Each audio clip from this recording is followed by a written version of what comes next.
और वो है कि बंगाल में बुलडोजर चला लेकिन मलबे से ज्यादा सियासत उड़ती हुई दिखाई दी। तृणमूल कांग्रेस के राष्ट्रीय महासचिव और सांसद साथ ही ममता बनर्जी के बहुत ही खास भतीजे अभिषेक बनर्जी के आमतला स्थित कथित अवैध कार्यालय पर प्रशासन का बुलडोजर चल गया। 5 मंजिला इमारत को गिराने के लिए 3 बुलडोजर लगाए गए, जबकि मौके पर भारी पुलिस बल तैनात रहा।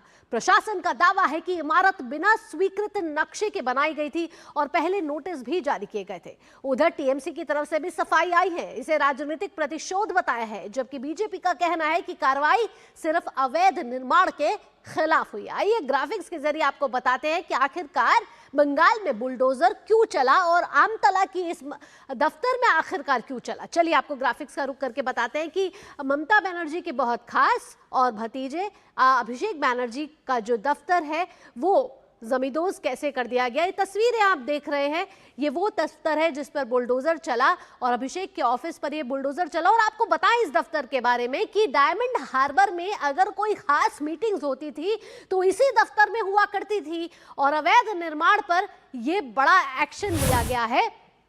साथ ही आपको बता दें कि आमतला बारुईपुर रोड पर यह ऑफिस, जहां दक्षिण 24 परगना का आमतला बारुईपुर रोड, और प्रशासन ने पहले इनको नोटिस जारी किया था, जवाब मांगा था, लेकिन अभिषेक बनर्जी के दफ्तर और उनके अधिकारियों की तरफ से कोई जवाब नहीं आया, जिसके बाद ये बड़ा एक्शन लेना पड़ा और शनिवार को गिराने के साथ ही ये पूरी कार्रवाई शुरू हुई। 5 मंजिला ये इमारत जिसको गिराया जा चुका है और ये पूरी 5 मंजिला इमारत एक अवैध निर्माण था।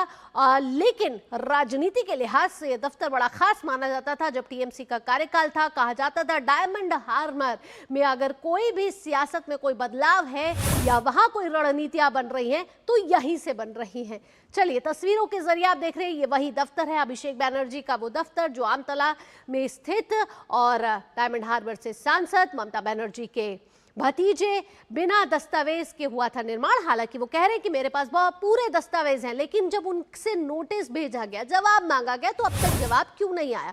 तो बड़े सवाल ये है। साथ ही चुनावी नतीजों के बाद से ये दफ्तर बंद है। इसी कार्यालय में बेहद ही अहम बैठकें होती थी, यानी कि यहीं से वो रणनीतियां निकलती थी। इसके साथ आपको बता दें टीएमसी द्वारा आयोजित होती थी ये सारी बैठकें, लेकिन इस पर अब एक्शन हो चुका है, बुलडोजर चल चुका है और सियासत की जो ये बुलडोजर चला उसकी जो धूल है वो सियासत में भी घुलती हुई नजर आ रही है, क्योंकि टीएमसी और बीजेपी एक दूसरे के आमने सामने हैं। बीजेपी का कहना है कि ये अवैध निर्माण था और दस्तावेज मांगे गए थे लेकिन नहीं दिए गए, लेकिन टीएमसी का यह कहना है कि ये सब राजनीतिक प्रतिशोध की वजह से ये सब हो रहा है। यह क्या प्रतिक्रिया आ रही है केंद्रीय मंत्री सुकांता मजूमदार की, इसके साथ भाजपा की तरफ से और भी प्रतिक्रिया आई, आपको सुनवाते हैं। इलीगल उनकी ऑफिस है, उसको तोड़ा गया है।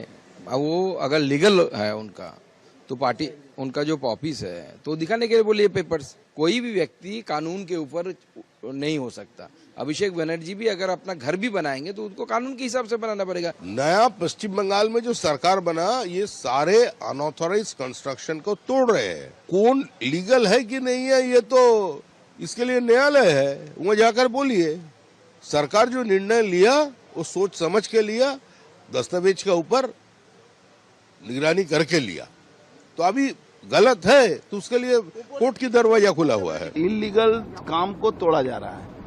ये तो ममता की सरकार नहीं है, ये सरकार कानून के तहत चल रही है और कानून के तहत जो भी होगा वो किया जाएगा, चाहे वो किसी के साथ भी हो। अभिषेक बनर्जी 1 घंटा के बाद तो छोड़ दीजिए, उनको 10 घंटा समय दीजिएगा। वो ममता बनर्जी बोल रही ना कि बाघेर मोमतु लड़ते, बाघ की तरह लड़ रहा है। वो सियार की तरह भी दिखाई नहीं दे रहा, बाघ की तरह क्या लड़ेगा।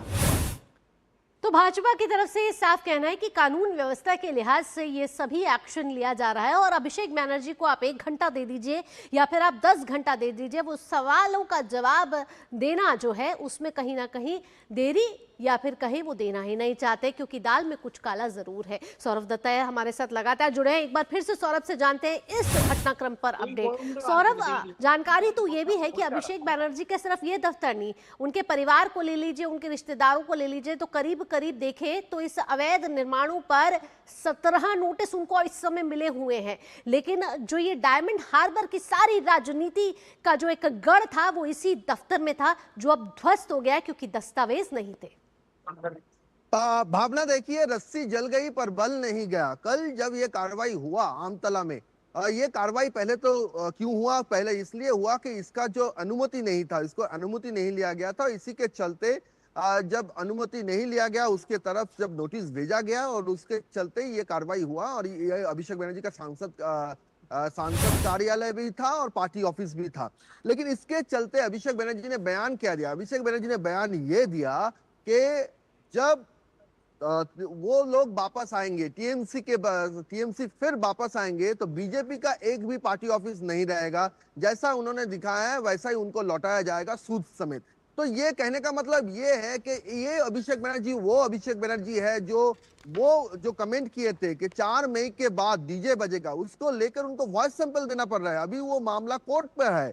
उनकी एक बात जो भड़कालू बयानबाजी, वो उन सारी भड़कालू बयानबाजी के लिए वो कोर्ट में उनको जाना पड़ रहा है, उनको समन आ रहा है, उनके खिलाफ कंप्लेन दर्ज हुआ है।